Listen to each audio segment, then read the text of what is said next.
ایک قافلہ سفر کے دوران ایک اندھیری سرنگ سے گزر رہا تھا کہ ان کے پیروں میں کنکریاں چبھی۔ کچھ لوگوں نے اس خیال سے کہ کسی اور کو نہ چھپ جائیں، نیکی کی خاطر اٹھا کر جیب میں رکھ لیں۔ کچھ نے زیادہ اٹھائیں، کچھ نے کم۔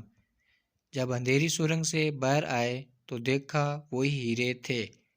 جنہوں نے کم اٹھائی وہ پچھتائے زیادہ کیوں نہ اٹھائی، جنہوں نے نہیں اٹھائی وہ اور بھی پچھتائے۔ دنیا میں زندگی کی مثال اس اندھیری سرنگ جیسی ہے اور نیکیاں یہاں کنکریوں کی مانند ہیں۔ اس زندگی میں جو نیکی کی وہ آخرت میں ہیرے کی طرح قیمتی ہوگی، اور انسان ترسے گا کہ اور زیادہ کیوں نہ کی۔ اگر میری ویڈیو آپ کو اچھی لگے تو پلیز میرے چینل کو لائک اور سبسکرائب کر دیں تاکہ ہر نیو آنے والی ویڈیو آپ تک آسانی سے پہنچتی رہے۔